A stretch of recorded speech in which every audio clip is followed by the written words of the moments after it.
자, 우리 이 시간 오늘 은혜 받을 말씀 잠깐 볼게요. 마태복음 16장 우리 21절에서 25절까지 말씀입니다. 우리가 너무나 잘 아는 말씀인데 같이 함께 교독합시다. 마태복음 16장 우리 21절로 25절입니다. 제가 먼저 읽겠습니다. 이때로부터 예수 그리스도께서 자기가 예루살렘에 올라가 장로들과 대제사장들과 서기관들에게 많은 고난을 받고 죽임을 당하고 제3일에 살아나야 할 것을 제자들에게 비로소 나타내시니 베드로가 예수를 붙들고 항변하여 이르되 주여 그리 마옵소서, 이 일이 결코 주께 미치지 아니하리이다. 예수께서 돌이키시며 베드로에게 이르시되 사탄아 내 뒤로 물러가라. 너는 나를 넘어지게 하는 자로다. 내가 하나님의 일을 생각하지 아니하고 도리어 사람의 일을 생각하는도다 하시고 이에 예수께서 제자들에게 이르시되 누구든지 나를 따라오려거든 자기를 부인하고 자기 십자가를 지고 나를 따를 것이니라. 함께 누구든지 제 목숨을 구원하고자 하면 잃을 것이요 누구든지 나를 위하여 제 목숨을 잃으면 찾으리라. 아멘. 이 본문을 가지고 우리 제목을 한번 큰 소리로 읽어볼까요? 시작. 십자가의 야성을 회복하라. 아멘. 여러분, 복음 그러면 어떤 느낌이 드세요? 복음 어떤 분이 복음 딸기잼 생각이 난다고 하는데, 여러분 복음 영어로 말하면 good news 어떤 느낌이 드세요? 가만히 이렇게 듣고 있으면 되게 아름다운 단어 같잖아요. 복음, 그렇죠? 그리고 good news 너무 좋은 소식, 마치 모든 고통이 사라지고 삶의 평안과 행복이 밀려올 것 같은 그런 느낌. 복음, 굿뉴스 되게 좋죠. 그런 느낌인데 사실 복음이라는 단어는요 아주 거칠고 도발적이며 고통스러운 단어예요. 이 복음의 시작을 한번 보겠습니다. 창세기 3장 8절에서 10절이 복음의 인류 역사의 복음의 시작이에요. 시작. 그들이 그날 바람이 불 때 동산에 거니시는 여호와 하나님의 소리를 듣고 아담과 그의 아내가 여호와 하나님의 낯을 피하여 동산 나무 사이에 숨은지라. 여호와 하나님이 아담을 부르시며 그에게 이르시되 내가 어디 있느냐. 이르되 내가 동산에서 하나님의 소리를 듣고 내가 벗었으므로 두려워하여 숨었나이다. 자, 그림도 보시지만 한번 상상해 봅시다. 최초의 불순종을 한 거예요. 최초의 불순종. 다른 말로 말하면 최초로 사탄에게 순종한 겁니다. 단 한 번도 느껴보지 못했던 아담과 하와가, 하나님이 아담과 하와를 지으시고 얼마간의 시간이 흘렀는지 성경은 말하고 있지 않지만 모든 짐승의 동물의 이름을 다 지을 정도면 꽤 많은 시간이 흘렀을 거라는 거죠. 그동안 누렸던 여호와 샬롬의 평안과 익숙한 것과는 상당히 다른 아주 이질적이면서 단 한 번도 경험해보지 못한 감정을 느낀 거예요. 두려움. 사탄에게 최초로 순종함으로, 하나님 앞에는 최초로 불순종함으로 느낀 그 이상한 마음, 죄지요. 오리지널 신, 원죄. 그 죄를 지은 인간이 그 죄가 주는 두려움을 처음 느끼면서 그들이 취할 수 있었던 가장 그 죄와 가까운 행동이 숨는 거였습니다. 그래서 그들은 나무 숲에 숨었어요. 자, 두려웠죠? 두려웠다고 성경이 이야기합니다. 근데 마침 그때 그렇게 벌벌 떨고 처음 느낀 감정 때문에 두려워 떨고 있는 그때 하나님의 음성이 들리는 거죠. 그게 복음이에요. 하나님이 찾아간 게 복음 아닙니까? 자, 그러면서 들려진 그 최초의 복음, 아담아 내가 어디 있느냐. 최초의 죄, 원죄 속에서 당연히 죽어야 돼요. 그럼에도 불구하고 나를 살리기 위해 들리는 하나님의 음성, 죄인의 입장에서는 따뜻하고 행복하고 모든 고통이 사라지고 평안과 기쁨이 몰려오는 그런 소리일까요? 아니면 거칠고 되게 두렵고 무섭고 부담스러운 소리일까요? 아담은 알았습니다.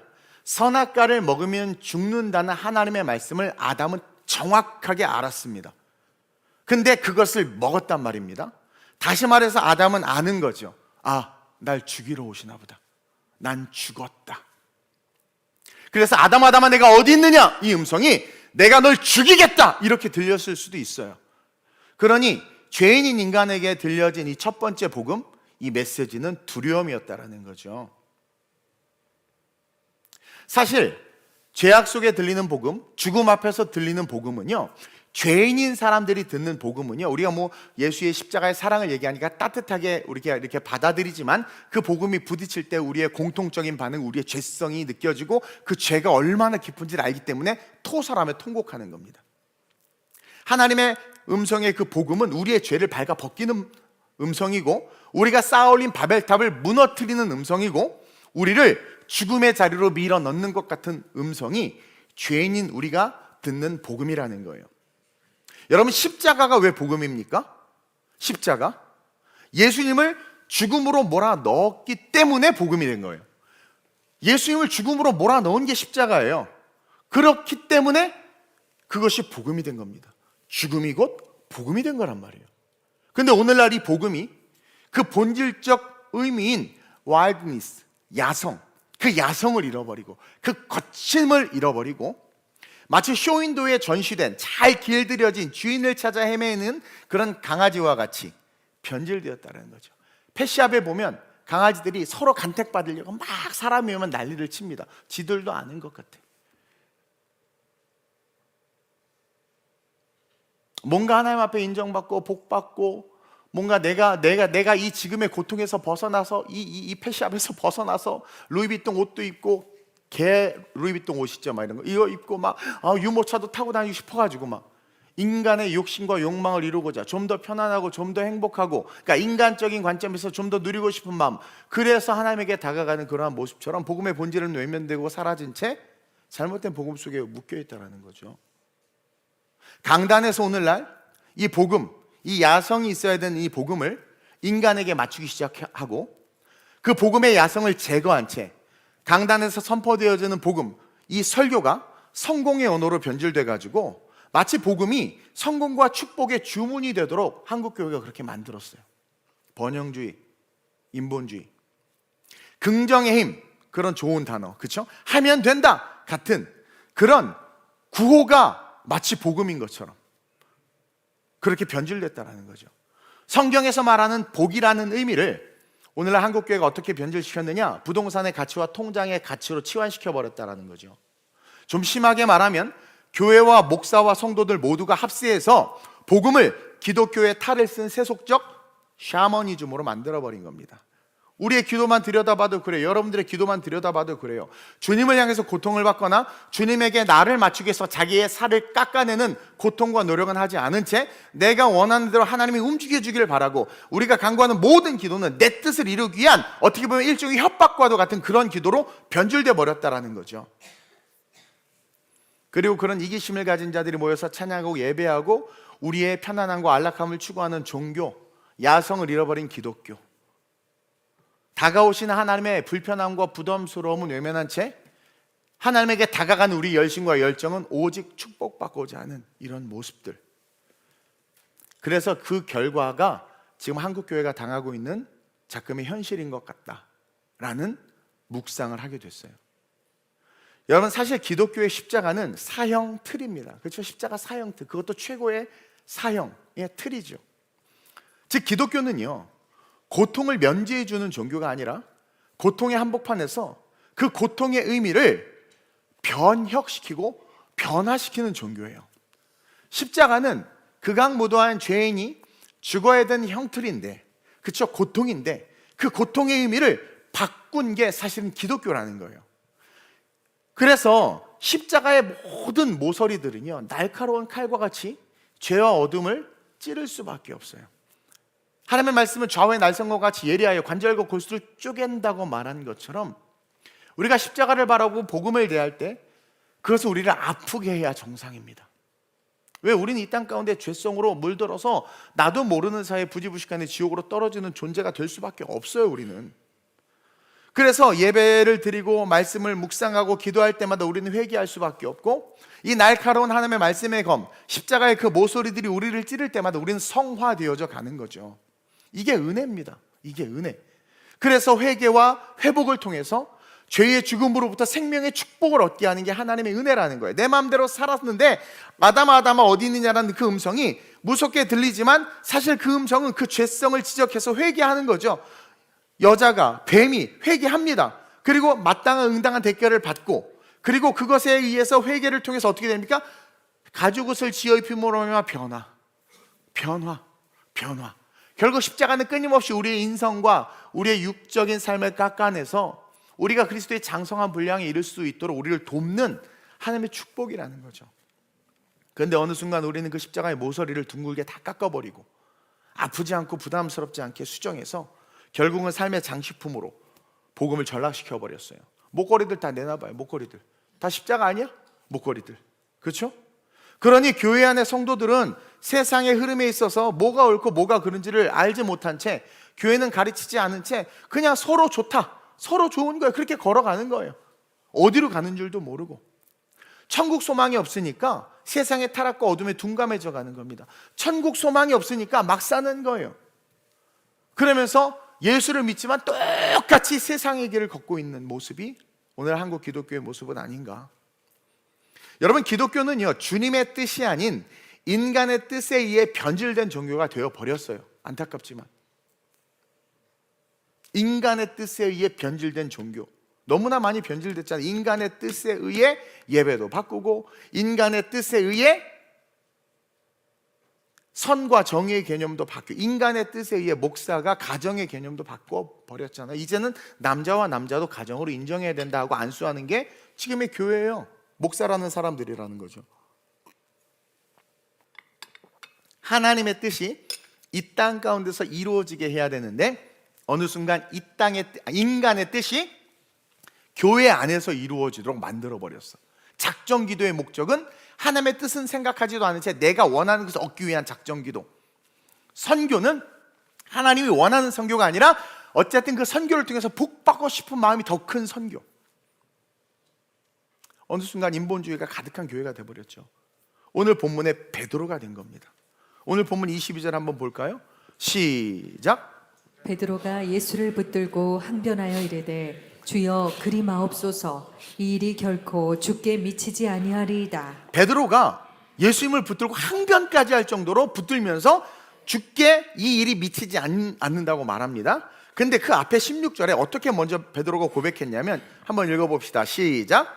시몬 베드로가 대답하여 이르되 주는 그리스도시요 살아계신 하나님의 아들이시니이다. 신앙생활 잘했습니다. 성경도 잘 알고 사도신경 주미도문 다 외우고 성경의 지식도 어느 정도 있어.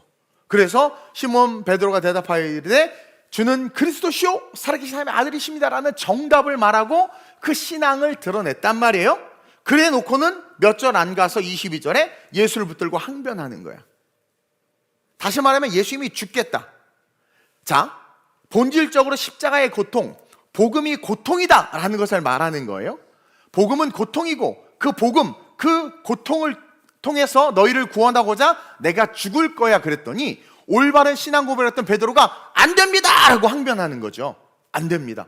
그러면서 그 하나님의 아들을 막아서고 있는 거예요. 근데 그 내용이 담긴 이 22절 지금 보면 되게 심플하게 써 있죠. 베드로가 예수를 붙들고 항변하여 이르되 아주 심플하게 써 있는데 이게 한글로 번역하면서 많이 순화돼서 그래요. 그냥 항변하면서 이르렀다 이렇게 표현되는데 이 22절을 읽고 23절을 읽다 보면 아니 저렇게 얘기했는데 베드로에게 사탄이라고 그래? 이 다음에 사탄아 그러잖아요. 이게 이게 사탄입니까? 항변하여 이르되 여러분 얼마나 많이 항변해? 그 우리는 사탄의 할아버지야 막. 아니 도대체 이게 무슨 표현인데 그럴까? 근데 여러분 헬라어 원문을 보면 왜 예수님이 사탄이라고 했는지 충분히 이해가 가요. 한번 읽어봅시다. 시작. 그래서 준비했어요. 시작. 그리고 베드로가 그를 붙들어 따로 데리고 가서 그에게 꼬집기 시작하며 말하였다. 주님, 하나님이 불쌍히 여기시길 바랍니다. 이런 일은 결코 주님께 일어나지 않을 것입니다. 지가 주님이야, 지가 주님. 이 헬라어를 그대로 번역해서 보면 이렇게 됩니다. 첫째, 그를 붙들었대. 베드로가 그를 붙잡아, 아주 강하게 붙잡은 거예요. 그리고 따로 데리고 갔어. 일로 와봐. 따로 데리고 갔어. 에? 그리고 세 번째 어떻게 했어요? 오 마이 갓. 예수님! 막 꾸짖었어. 그쵸? 그리고 네 번째 어떻게 했어요? 하나님처럼. 제가 제 개인 주석을 달아놨죠. 사탄이 하와를 속일 때 한 말처럼 하나님의 말씀을 그대로 인용해서 살짝 틀었죠. 그러면서 뭐래요? 이런 일은 결코 주님께 일어나지 않을 것입니다. 지가 하나님이야. 그러니까 예수님 입장에서 너무 황당한 거야. 그는 주는 그리스도시요 살아계신 하나님의 아들이십니다. 멋지게 고백해놓고는 야, 이 녀석 신앙 좋네. 그러면 나 죽어야 된다. 너도 나 따라 죽어라. 죽으러 가자. 그랬더니 갑자기 그런 일은 절대로 일어나서 안 됩니다. 일로 와보세요. 주님 일로 와봐. 일로 와봐. 계급장 떼고 얘기하자고 막 그러면서 막 이런 거예요. 지금 이게 말이 됩니까? 그래서 주님이 사탄아 말한 거예요. 근데요, 저는 이 글을 보면서, 이 헬라어 성경을 보면서 이게 오늘 한국교회에서 일어나고 있는 현실이다. 성도가 성경의 뜻을, 성도가 목회자를, 성도가 교회의 본질을, 성도가 설교와 하나님의 말씀을 붙잡아서 끌고 가서 꾸짖어. 하나님처럼 성도가 말하는 거예요. 그런 일들이 너무 많이 일어나고 있어. 그리고 여러분, 이게 인본주의의 핵심이에요. 인본주의. 누가 주인인 거예요 지금? 베드로가 주인인 거예요. 베드로의 계획이 더 중요한 거예요. 주님 구원은 주님이 죽어서 얻는 게 아니라 주님의 그 놀라운 신적 능력을 통해서 쿠데타를 일으켜야 합니다. 당신은 정치적으로 이 문제를 해결하셔야 됩니다라는 그가 가진 메시아상으로 예수를 어떻게 꾸겨 넣고 있는 거죠. 그럴 때 주님이 사탄아 그래버린 거예요. 말씀의 신앙이 아니라 생각의 신앙, 기록된 말씀대로 순종하는 것이 아니라 내 소견대로 예수와 복음과 말씀과 기독교, 교회에 대한 어떤 모든 것들을 자기의 생각에 꾸겨 넣는 이러한 신앙이 인본주의 신앙입니다. 따라서 첫째로 시작. 십자가의 야성을 회복하기 위해선 우리 안에 인본주의를 제거해야 합니다. 이 인본주의 때문에 십자가가 가진 그 야성이 사라져 버렸어요. 우리가 하나님의 백성, 하나님의 통치를 받는 하나님의 사람인데, 그렇죠?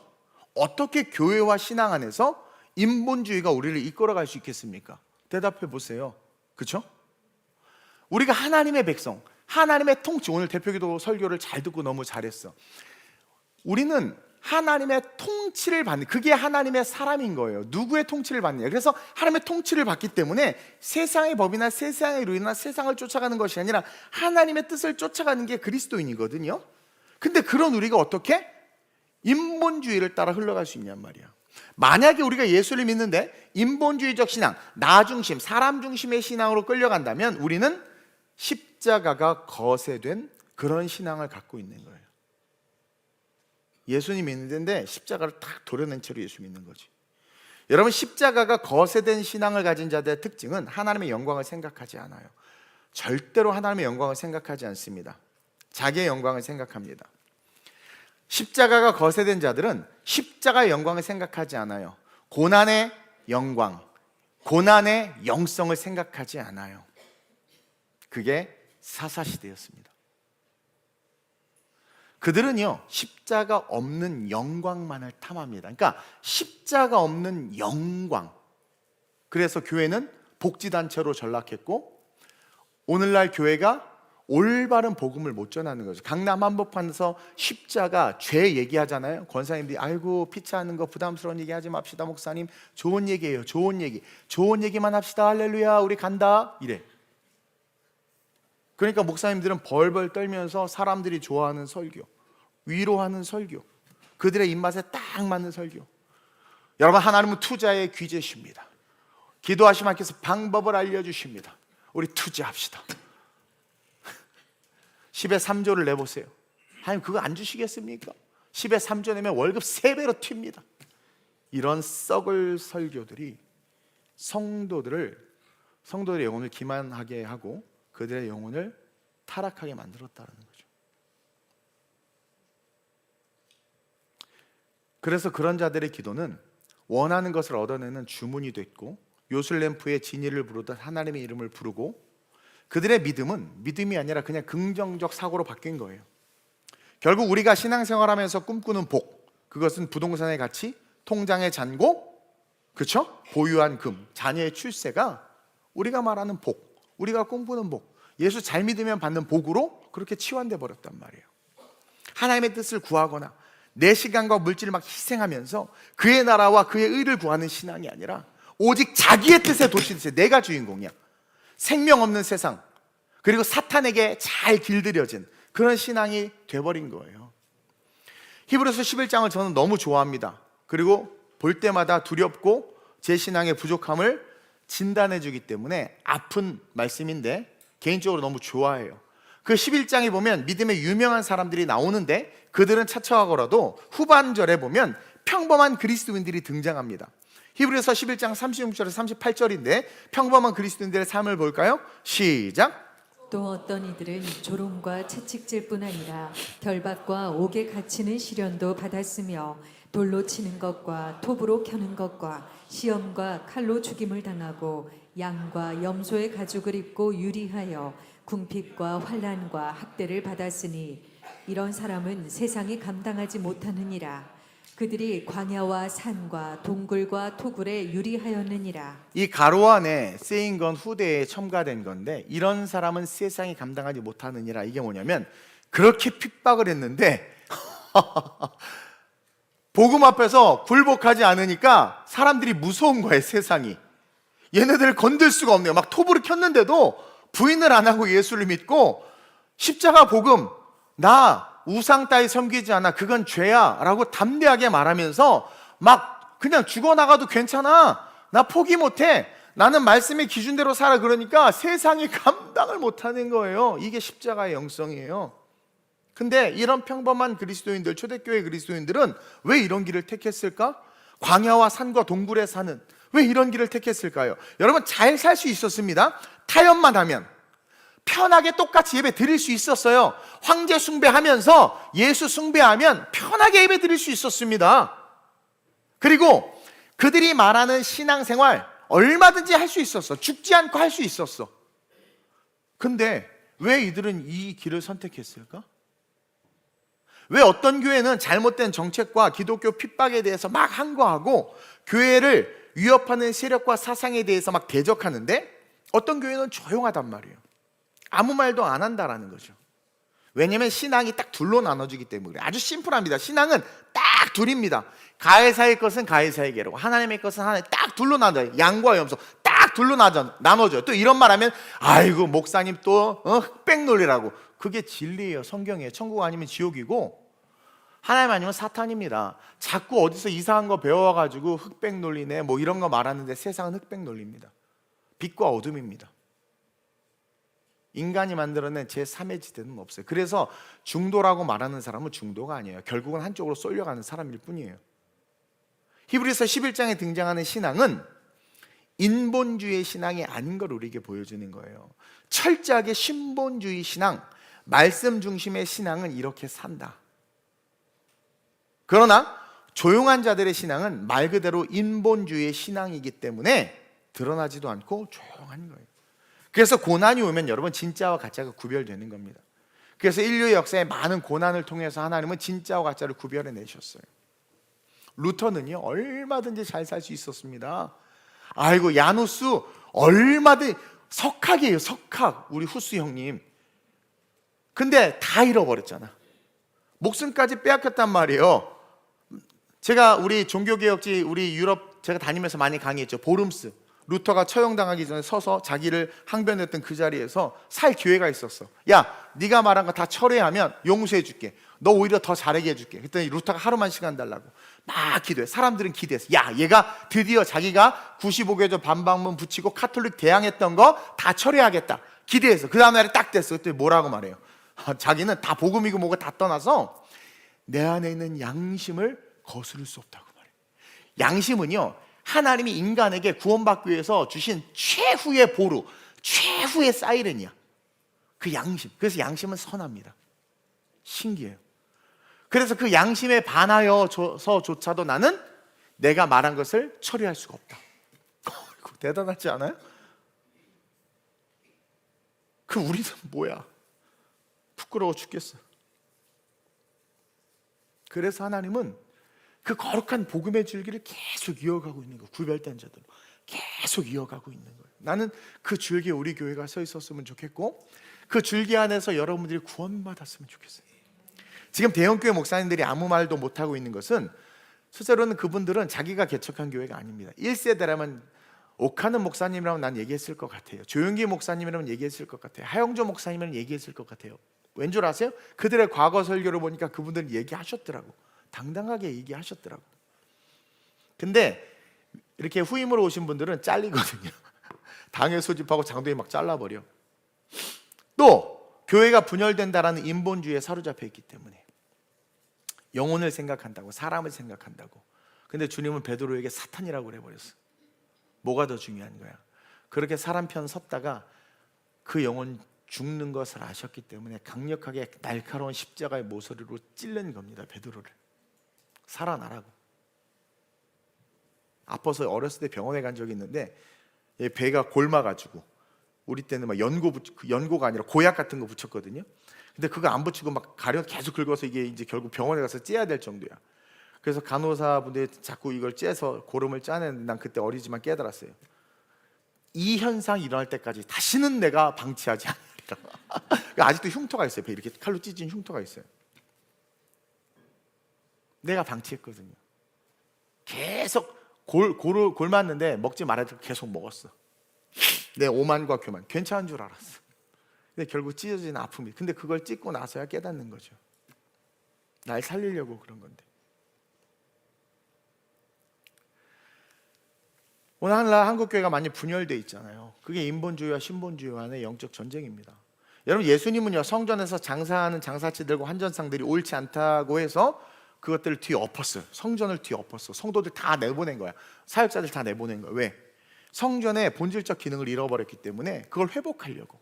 사람 따위 신경 쓰지 않았습니다. 우상에게 제사 드리는 분들 다 죽여버렸어요. 돌이키면 살지만 하나님의 뜻에 돌이키지 않으면 그냥 죽음이에요. 그것은 이미 창세기에 선언된 사형이 집행되는 거예요. 여러분, 하나님을 회복시키고 싶어서 우리를 찌르는 겁니다. 따라서 교회와 올바른 신앙을 가진 자들은 여러분, 본질을 가르칠 수 있어야 되고, 본질을 외칠 수 있어야 되고, 그 본질을 회복시킬 수 있어야 돼요.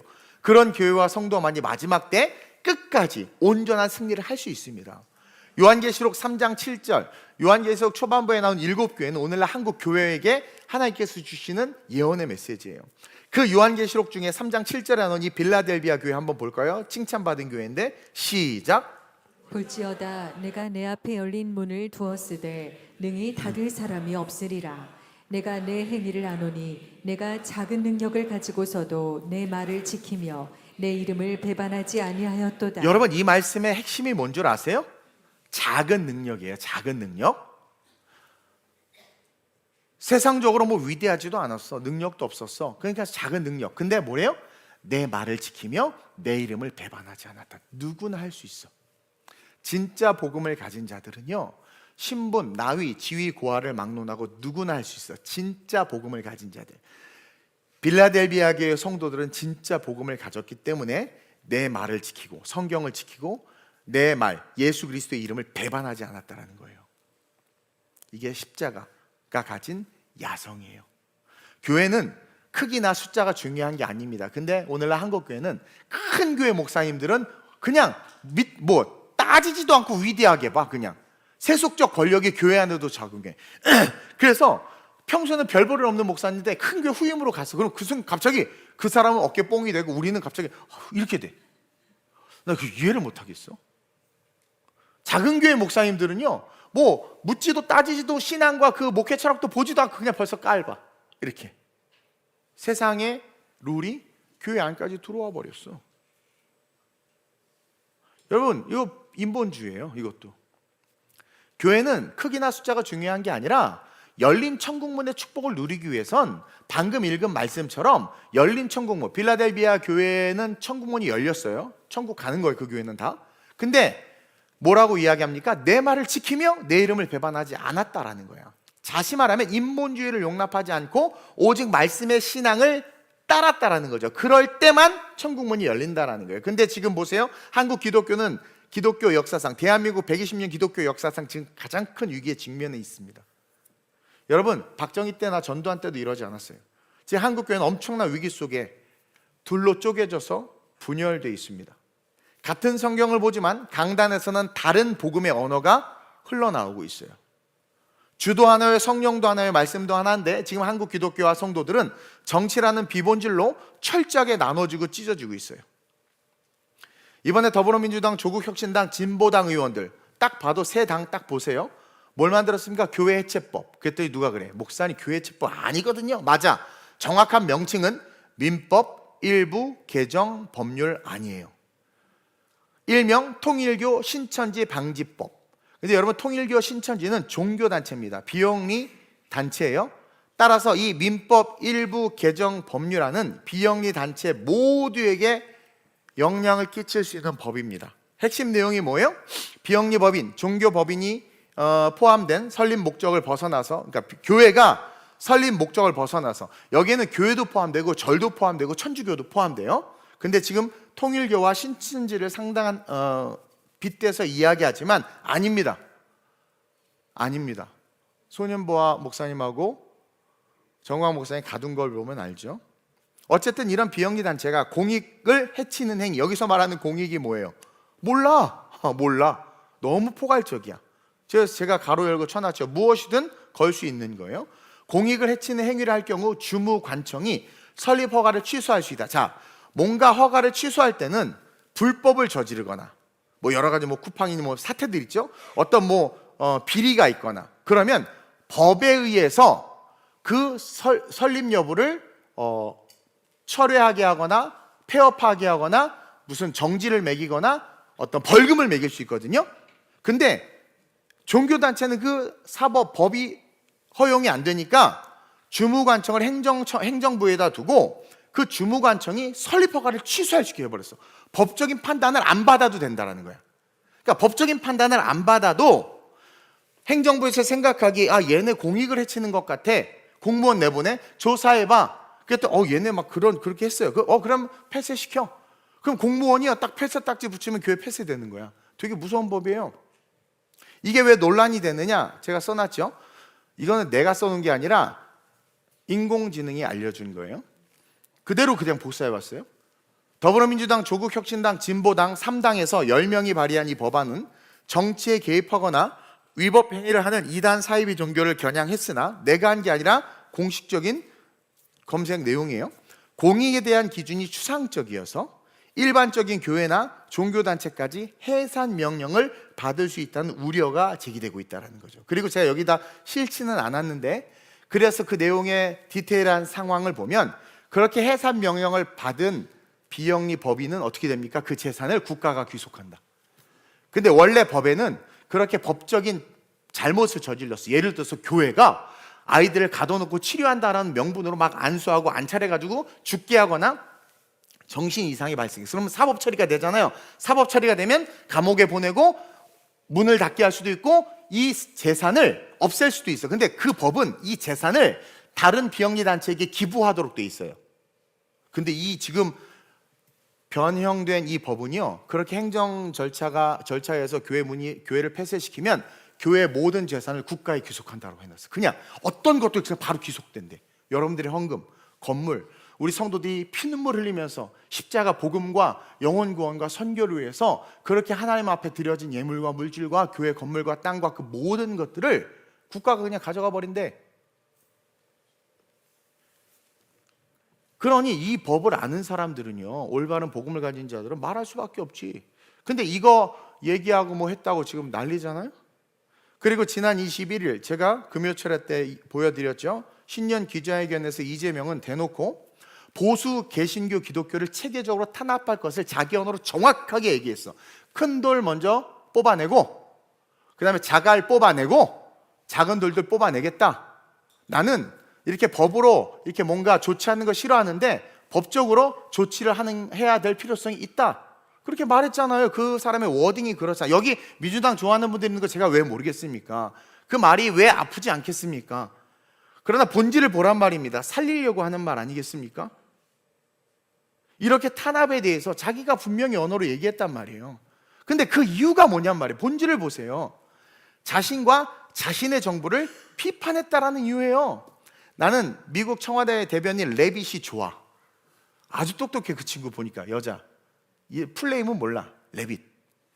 그가 어떤 기자가 이야기를 하는데 ICT인가 그 ICO인가 그 이민 단속국에서 이민 단속을 벌이다가 한 사람을 죽였어요. 그러니까 한 기자가 너무 과도한 진압과 이것으로 그 사람이 죽었는데 이거 어떻게 정부가 책임지냐 이렇게 질문했더니 레빗이 완전히 통전적인 대답을 해. 뭐라고 대답하냐면 당신은 딱 그래. 당신은 잘못됐고 당신은 좌파고 당신의 생각은 썩었다. 당신 기자도 아니다. 뭐 그러면서 막 욕을 하더니 한다는 말이 뭐라고 말하냐면 그 불법 이민자가 얼마나 많은 사람들 죽였는지는 생각해 봤냐? 그 불법 이민자가 퍼뜨린 마약 때문에 얼마나 많은 청소년들이 고통을 받고 있는지 아냐? 그거는 왜 공론화시키지 않냐라는 거예요. 핵심은 물론 사람 죽이고 잘못한 거죠. 근데 왜 그것만 자꾸 들춰내고 기사화하느냐? 그거예요. 공평해야지. 그렇게 공평한 거 좋아하잖아. 공평해야지. 그러면서 우리는 잘 봐요. 우리 교회가 주장하는 내용을 잘 보란 말이에요. 교회가 뭘 주장하는지를 보란 말이야. 근데 그것을 탄압한다고 이야기하는 거예요. 그래서 지금 외신이 난리가 났습니다. 그 신년 기자회견을 보고 외신이 난리가 났어. 근데 이런 핍박이 올 때 이거 기독교 엄청난 핍박이거든요. 사실 기독교를 없애버리겠다라는 거. 아니 그럼 신천지 당장 그 대표 가둬야지. 그 통일교도 대표 갖다 가둬야지. 특검 주고도 안 한대잖아요. 야당 대표가 그렇게 죽겠다고 진짜 금식하는데 저쪽은 출퇴근 금식했잖아. 근데 그들은 왜 특검도 안 하고 안 잡아 너? 나는 제일 싫은 사람이 천주교 사제단입니다. 그 천주교 사제단이 얼마나 정치에 개입했습니까? 그럼 걔는 다 잡아 넣어야지. 천주교 조사해야지. 해체시켜야지 천주교. 지금 기독교는요, 기독교 스스로가 인본주의를 선택하고 교회 스스로가 번영주의를 선택하고 목사가 강단에서 올바른 복음이 아니라 기복적 복음을 흘려보내서 성도들을 오염시켜서 지금 옳고 그름을 분별하지 못하는 자가 너무 많은 거예요. 근데 이런 핍박이 올 때 기독교는요, 거짓과 악에 대해서 외쳐야 되는데 인본주의화 되다 보니까 교회와 성도들은 외치지도 못할 뿐만 아니라 오히려 그들을 지지하고 그들 편을 들어.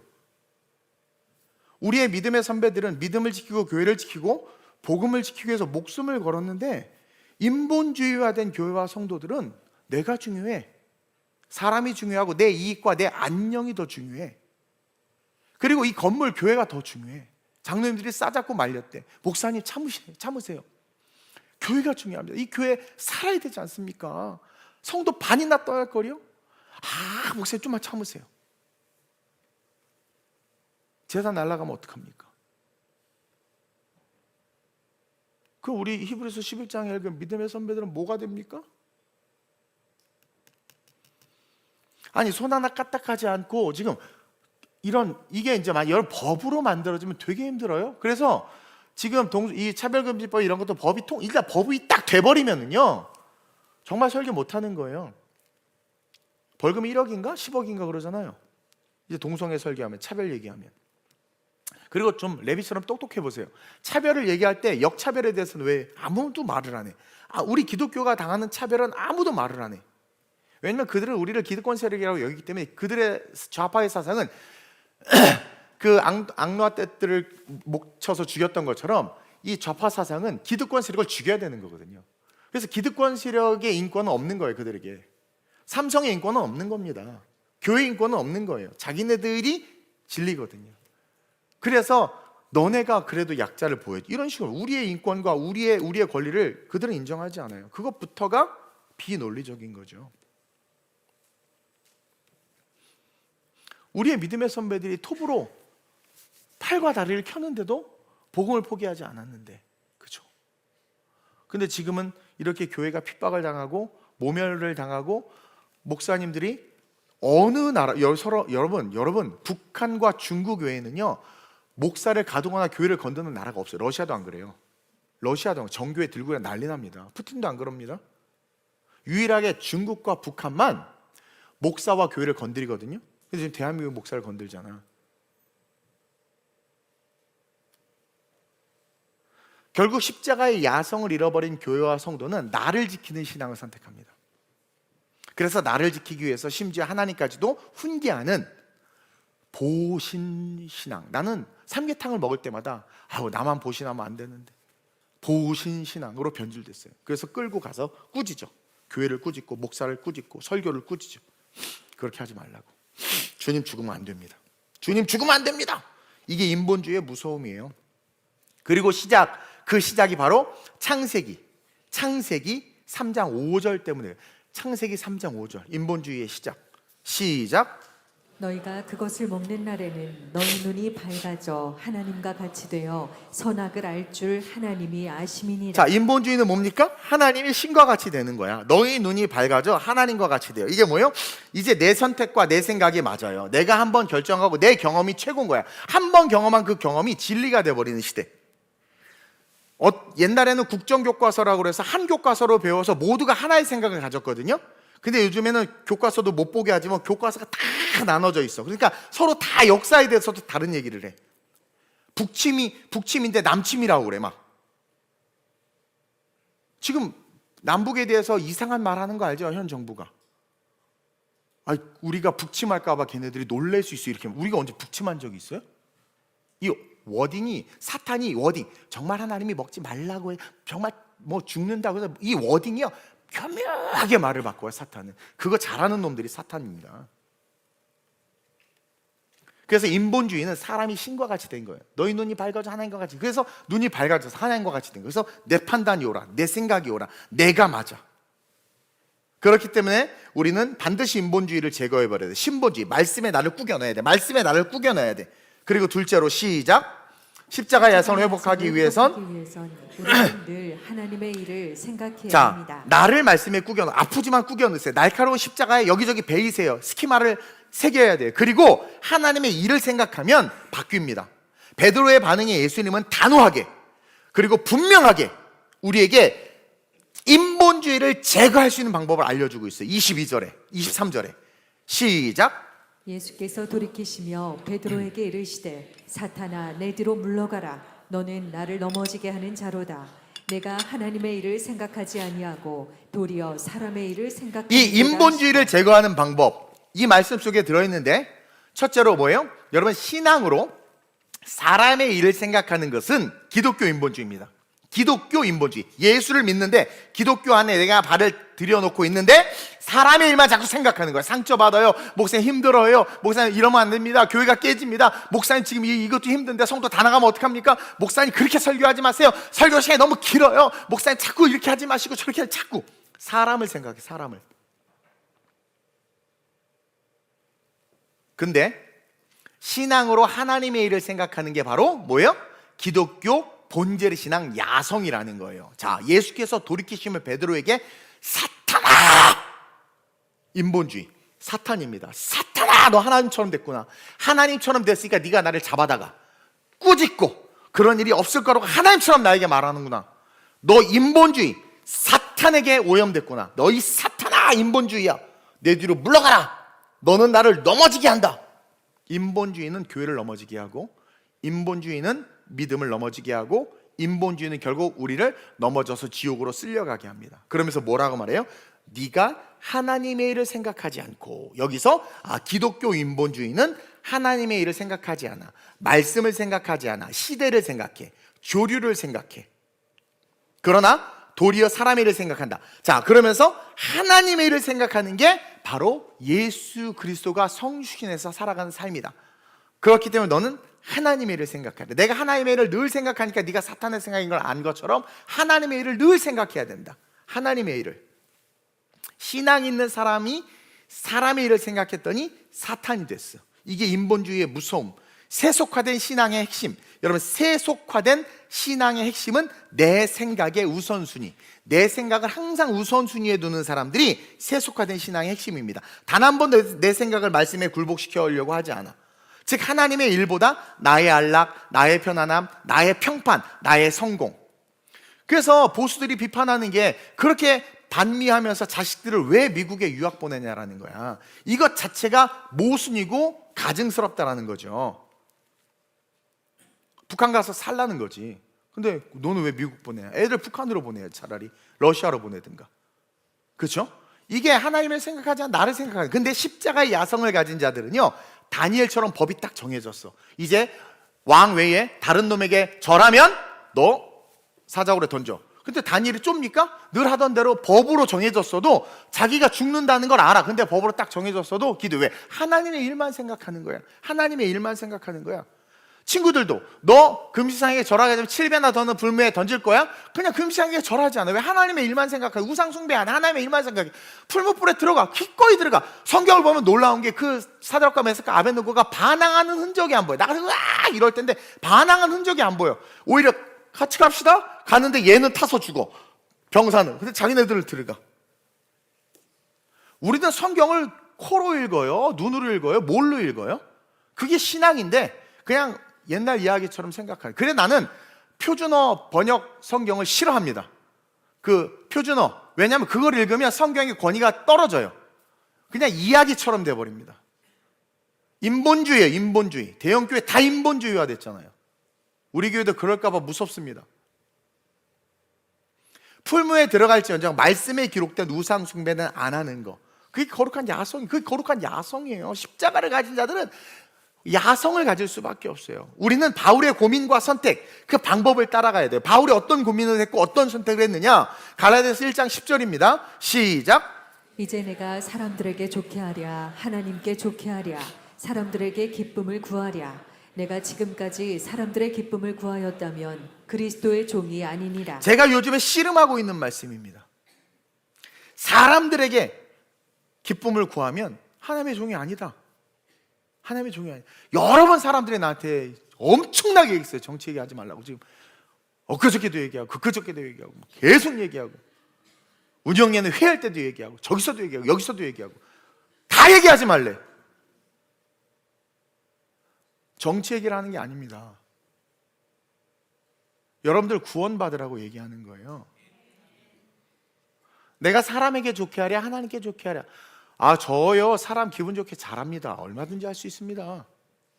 근데 제가 목사로서 존재하는 이유는 여러분들에게 천국과 여러분들에게 영원한 삶을 안내하고 가이드하는 사람이기 때문에 올바른 걸 가이드해야 되잖아요. 올바른 얘기를 해야 되잖아요. 세상 이탈리아 그때 성지순례 갔는데 그 가이드가 내가 이탈리아에 대한 전문인 걸 모르고 엉뚱한 얘기를 하더라고. 바쁘니까 막 대충 얘기하더라고. 뚜껑이 열려서 저희 거짓말하면 저거 없애버릴까 하다가 참았어. 나중에 이제 거기서 이제 그리스로 넘어갈 때 사실은 이탈리아나 교회도 있고 여기다 맨날 와서 길 다 알고 다 알아 했더니 얼굴 사색이 되더라고. 가짜가 너무 많죠. 여러분 사람의 기쁨을 구하지 맙시다. 그리스도의 종이 아니라고 그랬습니다. 그냥 하나님의 일을 생각해야 돼. 하나님의 일을. 따라서 마지막으로 시작. 회복하기 위해선 우리는 늘 자기 부인을 해야 합니다. 인본주의를 벗어버리고 자기를 말씀에 꾸겨 넣는 거죠. 하나님의 일을 자꾸 생각해야 돼. 하나님의 내 육신의 소욕을 자꾸 죽여야 돼. 끊어내야 돼. 복음은 아픈 거예요. 복음은 거친 겁니다. 하나님의 음성, 그 복음은 내 안에 죄성이 있을수록 더 아프고 힘들어요. 그러면서 세 번째, 그것에서 벗어나기 위해서 자기 부인이 필요해. 이걸 못하면 계속 원점으로 돌아가는 원형의 신앙이 돼요. 원형의 신앙. 직진하는 신앙이 안 돼. 그래서 교회 옮겨. 똑같이 원형. 그래서 또 옮겨. 똑같이. 자기가 안 바뀌어. 그러니까 자기에게 맞는 교회를 찾아다니다 보니까 그러니까 복음이 살아있는 교회에서 있어야죠. 자기를 뜯어 고쳐야. 근데 닥터 쇼핑하듯 나는 배가 아픈데 이거 분명히 장염이야. 근데 장염이 아니야. 위염이야. 근데 장염으로 생각하고 의사를 찾아야 돼. 의사가 자꾸 위염이라고 하니까 돌팔이래. 그러다 어떤 의사를 만났는데 장염입니다. 이 의사 최고래. 같이 죽는 거지. 같이 죽는 거야. 자기를 부인하고 자기의 생각을 내려놓고 말씀 앞에 검증받아서 바뀌어야 돼. 여러분 복음 안에서 진정 한번 읽어봅시다. 시작. 복음 안에서 진정한 변화는 더 나은 나를 만드는 게 아니라 나를 부인하는 것에서부터 시작됩니다. 오늘날 한국 교회가 더 멋진 나, 더 괜찮은 나, 더 좋은 인격, 속은 문드러지고 속은 악이 가득한데도 나이스한 말들을 하면서 뭐 신앙에 격리 있는 거 이러고 다니고 사람들 없고 아무도 없는 시커먼 밤에서는 온갖 추악함을 다 드러내면서 겉으로만 보여지는 좋은 나를 만들기 위해서 포장하는 이 한국 기독교. 좋은 교회의 특징은 밥 수준이 다르고 봉사 안 시키고 시스템 좋고 그렇죠? 헌금 강조 안 하고 이런 교회가 좋은 교회래. 아니요, 진짜 좋은 교회는 복음이 살아있는 교회, 말씀 중심의 교회예요. 근데 오늘날 잘못된 가치관이 우리를 무너뜨리고 있는 거죠. 그러니까 나를 부인해야 돼. 더 나은 나를 만드는 게 아니라, 복음을 통해서 더 나은 나로 성장하는 게 아니라, 먼저 복음을 통해서 나라는 존재를 부인해야 된다는 거예요. 24절에, 오늘 본문 24절에 그래서 이 말씀을 그 밑에 껴 넣은 거예요. 시작. 이에 예수께서 제자들에게 이르시되 누구든지 나를 따라오려거든 자기를 부인하고 자기 십자가를 지고 나를 따를 것이니라. 베드로가 가진 인본주의, 그렇죠? 그걸 베드로는 예수님을 생각해 준다고, 예수님께서 기뻐할 거라고, 예수님이 이게 보다 더 좋은 제안일 거라고 생각해서 말한 거예요. 그게 네 생각이라는 거예요. 그걸 부인하라는 거예요. 여기서 이 자기를 부인하다라는, 이 부인하다라는 단어가 헬라어로 아파르네오메라는 단어인데, 이 아파르네오메라는 단어의 본질적인 뜻이 뭔 줄 아세요? 밑에 써놨네. 읽어볼까요? 자신의 생존권을 포기하다. 그래서 히브리서 11장이 존재할 수 있었던 겁니다. 자기를 부인한 진짜 성도들이 있으니까, 너 예수 부인해, 목에 칼을 들이댈 때 나는 아파르네오메, 이미 내 생존권을 포기한 하나님의 통치를 받는 사람입니다. 풀무불 it's okay, 사자굴 it's okay. 그리 아니하실지라도 풀무불에 나를 던지실 텐데, 던져도 좋은데 나 거기서 죽을 수도 있어. 아니 하나님께서 살려줄까. 근데 살려주지 않아도, 나 감옥에 보내도, 나 순교당해도 나 당신 말 안 들어. 나 복음 지킬 거야. 그게 그리 아니하실지라도. 맨날 그리 아니하실지라도 감사해요. 진짜 감사해? 아들이 낙방하고 남편은 실직하고 그래도 감사해. 감사합니까? 목사님이 또 구역장 시키신다. 감사해요. 감사합니까? 아니잖아요. 아파르네오메가 없는 거야. 저도 못하는 나를 보고 괴로운 거죠. 그러니까 우리는 같이 십자가의 날카로운 그 모서리에 찢기면서 계속해서 거룩을 향해서 걸어가야 되는 존재라는 거예요. 자기의 생존권을 포기하고 예수를 따르는 거. 이 시대는 지금, 여러분, 우리 계시록 강해했잖아요. 제가 마지막 때 이 엄청난 시련과 고통을 어느 정도는 겪다가 주님이 오신단 말입니다. 근데 그게 보통 힘든 게 아니란 말이에요. 그 고통의 기간이. 그걸 이길 수 있는 힘은 자기를 부인할 때 생겨요. 그래서 시간이 흐르면 적그리스도와 귀신의 역사가 많이 나타납니다. 동시에 성경에 기록된 믿음의 사람들, 풀물 뿌려서 살아나는 역사도 많이 나타나요. 그 주인공이 돼야 되지 않겠습니까? 이게 진짜 예수를 따르는 거예요. 이게 십자가의 야성 본질이에요. 이 아파르네오메가 십자가의 야성이란 말입니다. 자기를 부인하는. 그래서 베드로에게, 야, 네 생각 버려. 네가 나를 위해 주는 것도 인본주의야. 아버지의 뜻에 너를 맞추는 게 신본주의야. 말씀에 너를 꾸겨 넣어. 내가 말하면 그 말이 진리야.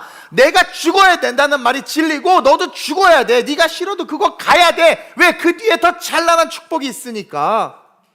근데 너가 너를 포기하지 않으면 그걸 볼 수도, 느낄 수도, 잡을 수도 없다라는 거예요. 십자가가 장식이 아니라 십자가를 삶으로 살아내는 그리스도인들이 이 시대에 필요하다. 세상의 가치와 흐름을 거스를 때 오는 불이익이 어떤 건지 알아요. 저 개척 초창기에 엄청난 불이익을 당했어요. 설교 올바른 소리 하도 해대가지고 너만 잘난다는 소리를 목사님들한테 듣고 혼도 났고, 또 요즘에 이렇게 어딜 가도 다들 나를 피해. 부담스럽나 봐. 근데 감사한 건 어느 순간 걸러지더라고. 내 곁에 있는 사람 다 진짜 베개만 있는 거야. 그렇죠? 그리고 하나님께서 서서히 세우시더라고. 내 생각과 성향과 방향을 버려야 할 때 오는 두려움이 있어요. 내 생각과 방향, 내가 평생 믿고 의지하며 살아왔던 어떤 신념과 사상과 철학을 버려야 될 때 오는 그런 분노가 있습니다. 수치도 있을 수 있어요. 근데 그거 통과해야 됩니다. 예수님이 그래서 죽기 전에 수치를 다 당하셨잖아요. 옷 뺏김, 신이신데 침뱉침, 따귀를 맞으시고 지팡이 들고 놀리고. 여러분, 예수님이 그 수치를 왜 당했습니까? 네가 진짜 예수를 믿으면, 네가 믿고 있었던 그 가치와 신념이 네 앞에서 이게 거짓인 게 드러났을 때 너 얼마나 열받고 속상하고 뒤집어지고 그러겠니? 그리고 네가 그동안 말했던 게 얼마나 너 스스로를 부끄럽게 만들겠니? 그러나 뚫고 가야 된다라는 거예요. 그게 너 십자가 지는 거야. 십자가 지는 거야. 그리고 그래야 비로소 나는 길이요 진리요 생명. 전 이건 예수님의 고속도로라고 말하는데, 길이요 진리요 생명이신 그 예수의 길 위에 딱 올라서는 거야. 그게 그래야 고통을 회피하는 비겁한 그리스도인이 안 되는 거예요. 세상이 주는 안락함에 빠져서 영혼이 부패하는 길에서 그래야 벗어날 수 있어요. 그 길 위에 딱 서 있어야 안 흔들려요. 안 흔들려. 나를 위해서 예수님을 이용하는 그런 종교놀이 이제 끝냅시다.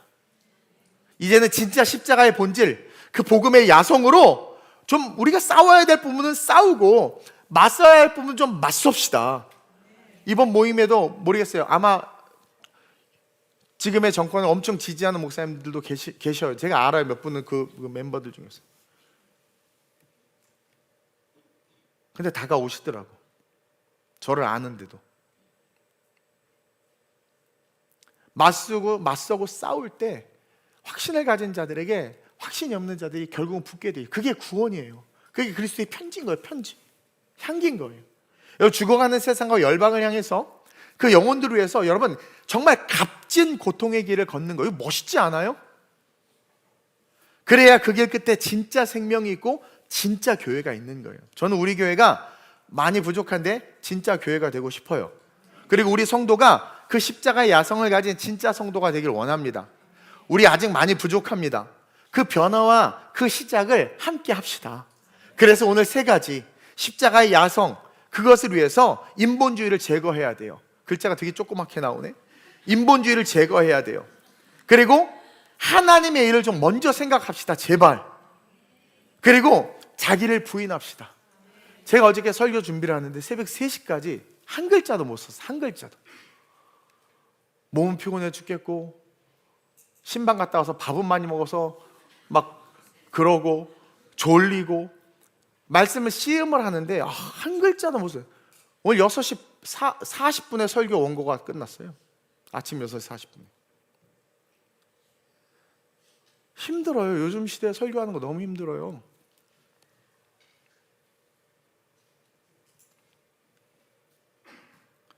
그러다가 본질에 딱 꽂힌 거죠. 우리가 걸어가는 길은 영원한 천국의 길이고 예수 없었으면 지금의 나도 우리도 없어. 예수가 이 세상의 모든 거야. 그래, 모든 것을 팔아 밭에 보화를 사라고 했잖아. 그럼 당연히 교회는 그 예수와 그 복음의 본질을 외쳐야 되는 거죠. 그래서 원고를 쓰기 시작했고 오늘 여러분들에게 힘들 수도 있지만 아주 많이 순화해서 이야기를 한 겁니다. 여러분, 인본주의를 제거합시다. 이거 훈련해야 되는 거예요. 어떤 친구들은 그래요. 교회 학교에서 예를 들어서 이런 기독교 복음과 세계관을 가르치려고 하니까 그런 거 가르치면 안 된대. 학부모들이 싫어한대. 아니, 학부모들이 좋아하고 싫어하는 거는 여러분들 우리 교회 학교 부모님들 계시죠? 분명히 말하지만 올해부터 여러분들이 좋아하고 싫어하고는 저에게 중요하지 않아요. 나는 우리 교회 학교 아이들에게 가르쳐야 될 본질을 그냥 가르칠 거예요. 그 어떤 분들이 그러더라고요. 그럼 학부모들이 싫어해서 교회 안 보낸대. 그럼 쥐만 손해지. 지 자식만 복음을 못 듣는 거지.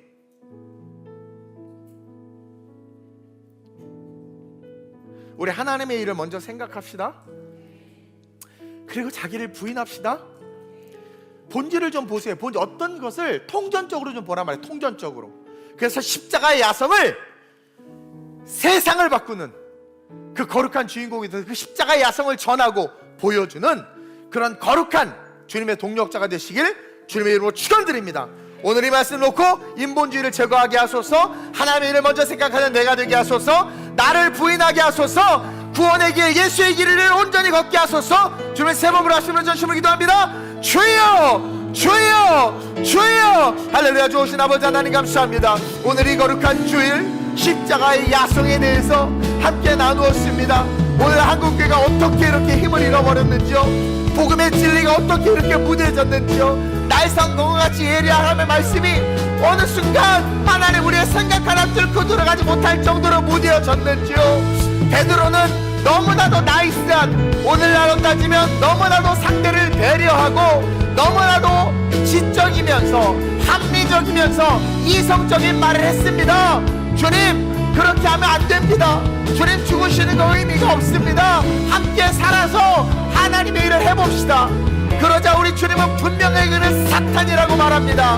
말씀에 기록된, 성경에 기록된 말씀의 삶이 아닌 인간의 생각과 그 타락한 마음에서 나오는 그 모든 것들은 절대 선할 수 없기에 자기의 생각은 기독교 인본주의에 사탄이라고 말하며 하나님의 일을 생각하라고, 너는 너의 이익과 너의 유익을 위해서 말하고 있는 거라고, 하나님의 이익을 위해서, 하나님의 유익을 위해서 말하라고, 나 너 잃어버리고 싶지 않다고, 나 너 구원하고 싶다고, 너 십자가 지라고 말씀하신 음성 듣고 우리 모든 성도들 구원받게 하여 주옵소서. 아무것도 아닌 거 버리면 되는데, 아무것도 아닌 거 내려놓으면 되는데, 말씀과 예수 붙잡으면 되는데, 말씀의 가치 속으로 들어오면 되는데, 성경이 시키는 대로 기록된 대로 살면 되는데, 그 쉬운 삶을 살지 못하는 우리의 교만과 오만을 박살내 주옵소서.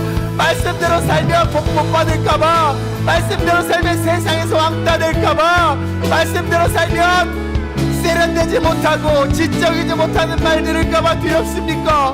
근데 하나님, 말씀대로 살 때 진짜 지혜로워지고, 말씀대로 살 때 진짜 복을 받는 것을 깨달아 알게 하여 주옵소서. 주여, 인본주의를 버리게 하시고 하나님의 일만 생각하게 하시고, 자기를 부인하는 훈련을 통해서 우리 모든 성도들, 우리 태지씨 십자가의 야성으로 세상을 바꾸는 자들, 세상을 변화시키는 교회, 우리의 다음 세대들을 다니엘처럼 키우고 요셉처럼 키우는 교회 될 수 있도록 성령의 인도하여 주시옵소서. 오늘 이 말씀을 통해서 깨닫고 돌이키는 자들마다 복이 있게 하시고, 오실 주님 앞에서 칭찬받는 삶으로 존귀하게 서게 해 주옵소서. 좋으신 아버지 하나님, 혼란과 혼돈이 가득합니다. 목사님들도 모이면 싸우고 다툽니다. 이 어처구니 없는 현실을 불쌍히 여겨 주옵소서. 주도 하나요, 성령도 하나요, 말씀도 하나인데 다른 말을 하고 다른 이야기를 합니다. 이는 우리가 기독교 인본주의를 갖고 있기 때문입니다. 타이틀은 기독교, 겉으로는 예수를 말하지만 그 모든 생각과 모든 하는 일이 인본주의에 묶여있기에 사탄이라는 소리를 듣는 베드로처럼 예수 이름을 쫓고 있는 건 아닌지 돌아보기를 원합니다. 살아야 합니다. 마지막 때, 어둠이 밀려오는 이때 우리의 영혼이 살아야 합니다. 우리의 다음 세대들 살아야 합니다. 구원받아야 합니다. 침몰하지 말아야 합니다. 반석 위에 집을 지어야 합니다. 깔아놓은 예수의 반석 위에서 집도 못 짓고 오히려 그 반석을 깨고 모래 위에 집을 짓는 어리석음을 버리게 하시고, 인본주의를 버리고 우리 스스로를 말씀에 구겨 넣어 하나님의 일을 생각하는 자들 되게 하시고, 그러므로 말미암아 자기 부인을 통하여 히브리서 11장에 기록된 그 믿음의 사람들, 그 거룩한 명예의 전당에 우리 교회와 우리 성도들의 이름이 올라갈 수 있도록 축복해 주옵소서. 혼란과 혼돈, 아노미의 시대를 살아가는 우리, 흑암이 깊음 위에 있고 공허하고 혼돈한 창세 이전의 모습과도 같습니다. 그때 성경은 말합니다. 하나님의 신이 수면 위를 운행하신다. 우리의 삶을 지금 운행하시는 성령님이 있습니다. 그분이 우리를 안고 말씀 속으로 들어갔더니 빛이 생기고 아름다운 세상이 창조됐다는 것처럼 다시 우리는 아름답게 창조될 수 있습니다. 변화될 수 있습니다. 오직 성령을 의지하여 우리를 버리고 자기를 부인하고 새 옷에 헌옷을 끼어 입는 인생이 아니라 완전히 새 옷을 입는 인생 될 수 있도록 인도해 주옵시고, 온전히 우리 교회의 목회 철학의 핵심은 빌라델비아 교회와 서머나 교회처럼 마지막 때 들려 올라가는 것이 목적임을 기억하며 달려갈 길과 주 예수께 받은 사명을 마치려 하면은 우리의 생명을 조금도 귀한 것을 여기지 않는 바울처럼 오직 한 길로만 달려가는 우리 모두 되게 해 주옵소서. 감사함을 드리며 예수님의 이름으로 축복하며 기도드립니다. 아멘.